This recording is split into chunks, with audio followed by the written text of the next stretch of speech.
All right, class. In this lesson, we're going to be talking about home maintenance and improvements. And throughout this video, we're going to learn the math side of things. You'll be able to find missing sides of right triangles and apply by applying the Pythagorean theorem.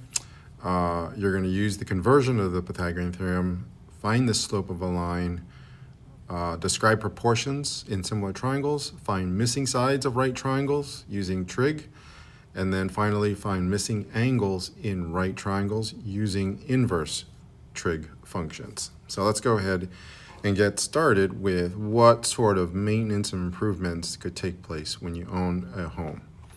All right, so most homeowners will live in their home for many years. And here's a list of items that will at some point need maintenance and or repair. So lawn. So this is something that you're going to need to upkeep for on a regular basis. Plants, shrubs, and bushes you'll also have to maintain, although that won't be weekly. That might be every month or so. Roof is a big ticket item, and that typically will need some sort of repair or replacement after about 10 to 15 years. So you'll need to prepare for a pretty significant expense. Windows will typically last for a while, but some older homes will have windows that are not as energy efficient. And so you're going to want to replace those or upgrade those to more energy efficient windows so that you're not constantly paying more than you should when you're heating the home or cooling the home. Doors are also another item that may need repair, although if that is maintained well, which really doesn't need much of a maintenance, but if that's used properly on a regular basis, then that should be fine. Although some homeowners would like to upgrade their doors to something that's a little bit nicer, and so that will be an expense item. Siding as well, depending on the type of siding that you have in a home, that may be something that you'll need to upgrade or repair, especially if there's a storm. That could affect your siding as well. Your garage doors, there's always things in the garage or around the garage that will need repair or maintenance at some point. Electrical system is a big one. Sometimes circuits are overloaded or you need new outlets, things like that. Upgrade to the electrical system will likely take place at some point over time. If the house has a basement, you could have water leaks, things like that. That will require some significant expense on your part.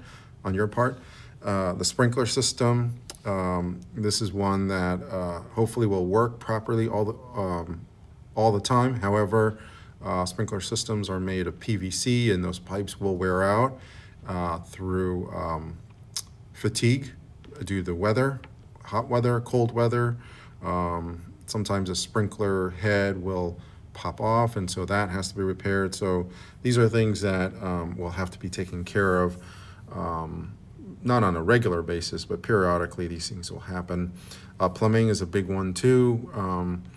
Sometimes the toilet will overflow or will not flush, and you'll have to know how to take care of those things. As well as their plumbing system, there could be leaks in the pipes, and that would create some significant water damage. Every homeowner will experience this at some point in the life of the home, and so you need to be prepared to be able to get those replaced or repaired. Walls and floors as well. This is less of an item, but damage to the walls can happen, and so that needs to be repaired. Appliances also wear down after some time. Refrigerators probably need to be replaced after about 10 or 15 years, depending how much it gets used and the wear and tear. Bathroom fixtures, I wouldn't worry about too much, although, light bulbs probably need to be replaced. And if you want to upgrade those fixtures, obviously that would be an expense. Same thing with lighting fixtures. Home entertainment system, most homeowners know how to maintain those and install them themselves. But then for others, they may require a professional to come in and help set those up. But once it's set up, it usually will function properly. But again, nothing lasts forever, and you will encounter some issues. So you're going to need to know how to get those things fixed. And if not, then you'll have to hire somebody to do that for you. Furniture obviously will not last forever. Most people will replace their furniture after some time. So that's an added expense as well. And then if you have an alarm system, alarm systems also need maintenance as well. Not a huge expense, but and usually the alarm company will take care of that for you. But let's just be aware that these are items that will need some sort of maintenance or repair at some point. Now, what I've listed here are just some of the items in a home. This is not an exhaustive list, but it's fairly comprehensive. So obviously owning a home will require additional expense, whether it's a repair or maintenance. And so it's not just buying a home. There's a lot of things that need to be taken care of. Okay, so as I mentioned earlier, some homeowners will, in some of the examples I went through, will do repairs themselves, but sometimes you're going to need to hire a professional. In either case, having a working knowledge of geometry and trigonometry is extremely helpful. Many home maintenance repairs require you to measure tall heights from the ground, such as cleaning rain gutters, which is something I didn't discuss earlier, trimming trees, and hanging holiday lights. Now, most homeowners will just kind of do this, but if you know some of the math, it'll help you to do things a little bit more efficiently, a little bit safer, and takes the guesswork out of the equation. As an example, whenever you use a ladder, you're forming a right triangle, and a ladder needs to be set up correctly. Otherwise, you could put yourself in a situation where you might be in danger of falling, and we definitely don't want that to happen. All right, so let's take a look at 6 examples and see how trig and geometry fit into this. So example 1, we have Anna that is planning to build a 15 by 20 foot rectangular deck off of the rear of her house. She's going to put stakes at the corners of the plot and lay string from stake to stake. She wants to make sure she has a perfect right angle to start. How can she do this?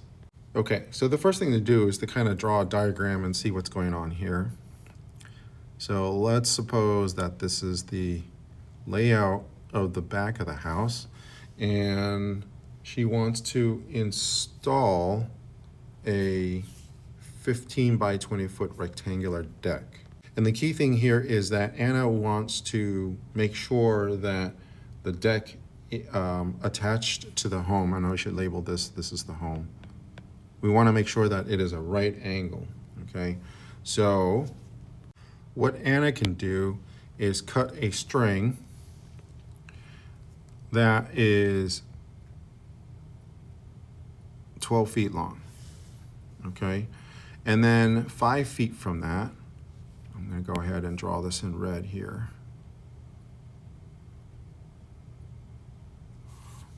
So this is 5 feet, and this is 12 feet. Okay, and then what we want is a right triangle, and I'm going to go ahead and just make this dotted. Okay, we want a right triangle because ultimately we want this to be a right angle. Okay, and so if we know this dotted line, if we know what that length should be, then Anna can take that line and connect it to the 12-foot line, and once they connect, then we know that this angle will be a right triangle, okay? So how do we figure this out? We're going to use the Pythagorean theorem, okay? And the Pythagorean theorem, let me spell this correctly. And if you recall, the Pythagorean theorem basically says that a squared plus b squared is equal to c squared. Okay, so my blue, this is my a here, It doesn't matter which one you call A or B. Okay, the important thing is that this is the legs of the right triangle, and then this dotted line is my C. Okay, so what we want to figure out is, what is C? Well, if we square root both sides of this theorem,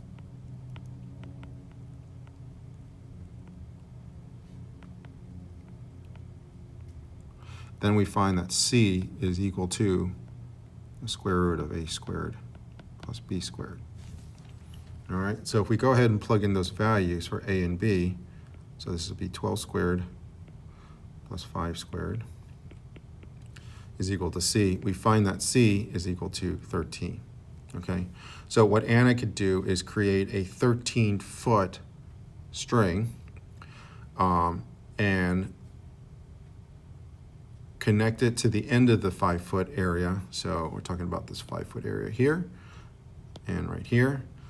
All right, so we've got a 13-foot string and a 12-foot string, and where it connects, which is right here, that will be the point that the strings make a right angle. And so from there, Anna can build her 15 by 20 foot rectangle with assurance that she's going to be building it at a right angle.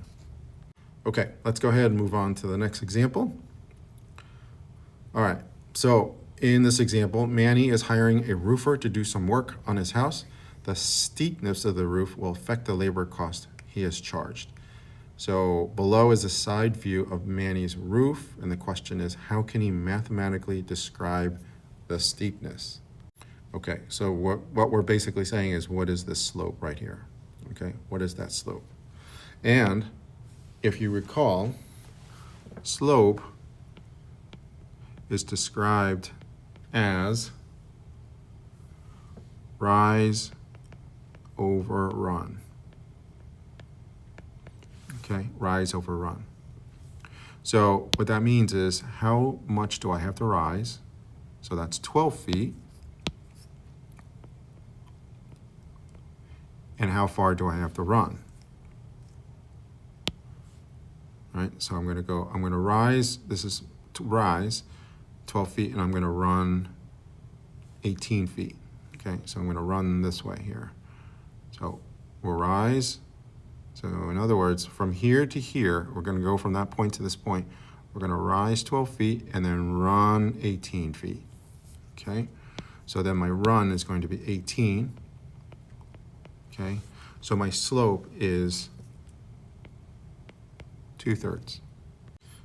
And that is our answer. Okay, moving on to example 3. Noah has a tree in his backyard that he wants to make sure cannot fall on his house if there is a bad storm. The tree is 52 feet away from the house. Noah also created a scale model of the position of his house and the tree by taking a photo of the entire area in question. He then measures the distance on the photograph to create a perfect scale drawing and drew the right triangle as shown below. Okay, so this is the scale drawing, and then this is the actual distance and the height of the tree in terms of t. All right, so the question is, how can you find the height of the tree by leveraging the photograph that he created? All right, so when he photographed the area, he was able to measure the distance from the tree, okay, in the photograph, and it was 5.5. We'll just say 5.5 feet for the sake of our argument, but it could be any unit measure. It could be 5.5 inches. And then the height of the tree measured 6.2, okay? So the question is, how do we use this information to find the actual height of the tree T, knowing that the distance is 52 feet? Okay, so here we're going to use some proportion, okay? We know that this diagram here, or photograph, is proportional to the actual layout of the tree in the distance from the house, okay? So we're gonna set up the following ratio. So the tree height of the photo, so the ratio of that to the tree height in real life, so we'll just call this real. So the proportion of that is going to be equal to ground distance from the photo, okay, to the ground distance in real life. Okay, so what we're essentially saying is the tree height, so the 6.2, the ratio of that to this is the same ratio as this distance in the photo to the real life. Okay, so if we go ahead and plug in those values, we find that the tree height is 6.2 divided by the tree height in real life, which is t, and that's going to equal the ground distance in the photo, which is 5.5, over the ground distance in real life, which is 52. Okay, and then solving for t, what we're going to do is cross multiply here to solve for t. So 6.2 times 52 is equal to 5.5 t.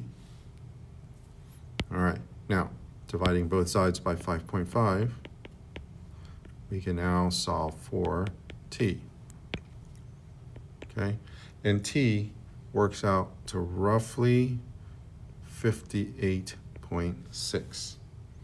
Okay, so the height of the trees is approximately 58.6 feet. Since the distance from the tree to the house is only 52 feet, if the tree fell, it could hit the house.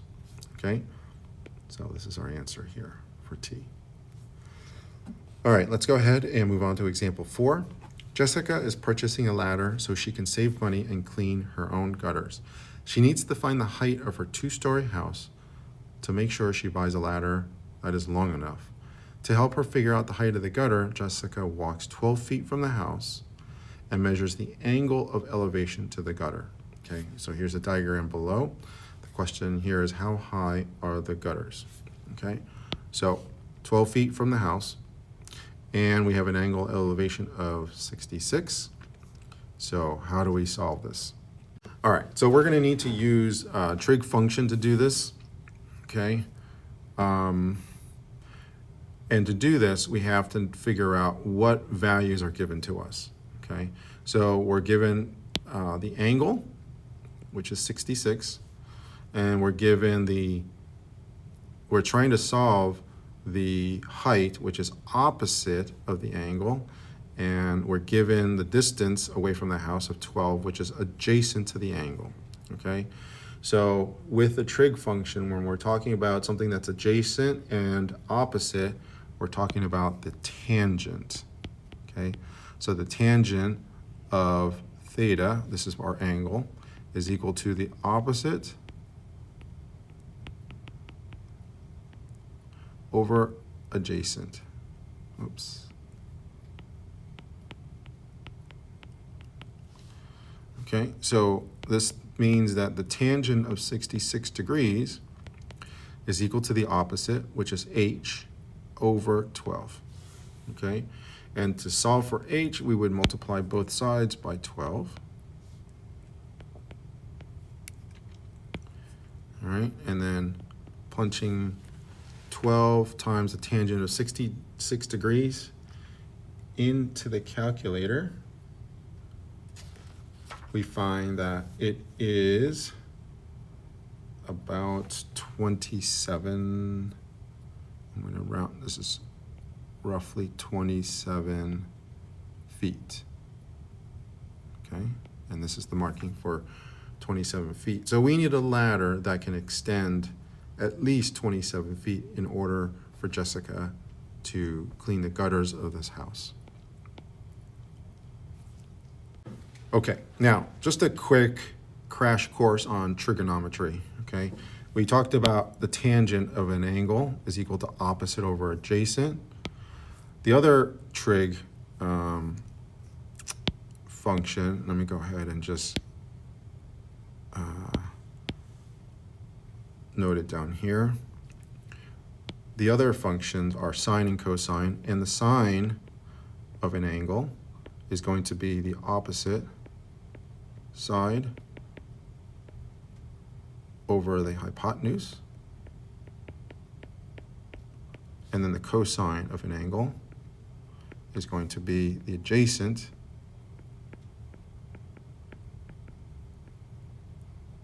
over the hypotenuse. Okay, so these are the three other trig functions that you're going to need to be aware of, depending on what values are given to you. Okay, so let's say, for example, in this problem, we were given this length here. That would be my hypotenuse, and we didn't have this. Let's say that was not there, and we were looking for the height, and we were given this angle, right? So this would be opposite is what we're solving for to this angle, and then we would also have the hypotenuse, and so we would need to use a sine function to solve for that. Okay, if let's say, for example, that we were given this distance, which is 12, but instead of solving for the height, we were looking for the length of the ladder, then we would use the cosine function, because we would have the adjacent side of the triangle, which is 12, and then we would be solving for the hypotenuse, okay, which is a little different from the problem that we solved here, where we solved that the height of this house or of the gutters was 27 feet, and so we would need a ladder that would extend to the height. But in this case, if we use the cosine function, okay, we would actually determine or be able to calculate how long the ladder needs to be. I did mention earlier in the video that the ladder needed to be 27 feet. That was not entirely correct. The ladder needed to be long enough to reach a height of 27 feet. So that's more accurate of a statement. Okay, so hopefully that made sense, and that was just a crash course on trig functions, but just in case you run into problems that require either of the one of the three functions, that'll help you to solve some problems in the future. Okay, let's go ahead and move on to example 5. Okay, Nadia completed reality check project 5 and built a clinometer. Okay, so just as a side note, what is a clinometer? It is a handheld tool used to measure angles of slope, elevation, or depression, and it's usually done relative to gravity. It is a tool that's widely used in forestry, surveying, and construction to determine height of tall objects such as trees and buildings, or the grade of slopes. Okay, so here Nadia has built a clinometer, and she wants to find the height of a tree that is on level ground in her backyard. Okay, so she uses a tape measure and her clinometer, and I should go ahead and correct that, not his, but her. So she uses a tape measure and her clinometer to create the following diagrams. The question is, how high is the tree? Okay, so we're gonna need to use a trig function, one of the trig functions that we covered in the previous example. And to determine that, we would have to take a look at what angle is given to us, which is 51 degrees, okay? 51 degrees, and I should probably note that over here, 51 degrees. All right, so relative to this angle, we have the side that's adjacent to the angle, and we want to solve for the height of the tree. Okay, so again, this is going to be the opposite side of this angle here. So we're going to be dealing with the tangent function. So the tangent of 51 degrees is going to equal t over 28. All right, so punching this in the calculator, we find that t is equal to, or which I should say roughly, 35 feet. Okay, now if you take a look at the diagram carefully, we see that this T is not actually the full height of the tree. It's just from here to the very top. But what we also need to account for is the distance from here down to the ground, and it's noted to be 6 feet, okay? So then we would need to take the height of the tree, add 6 feet, and get 41 feet, which is equal to the height of the tree.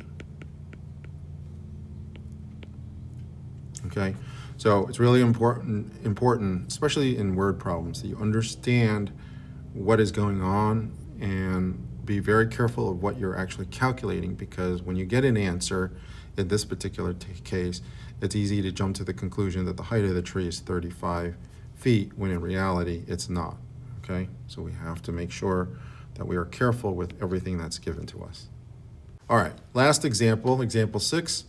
The Americans with Disabilities Act, or the ADA, states that ramps for wheelchairs should have a slope of 1/12 or less, okay? What does the angle of elevation of a ramp have to be to get ADA approval?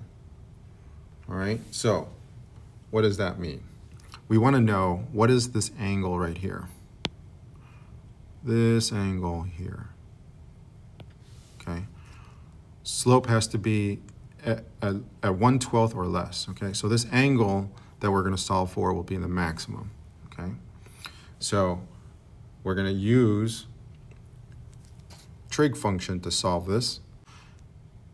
And I should go ahead and label this as A, B, and C. Okay, so the measure of tangent A, degrees, is going to be the opposite over adjacent.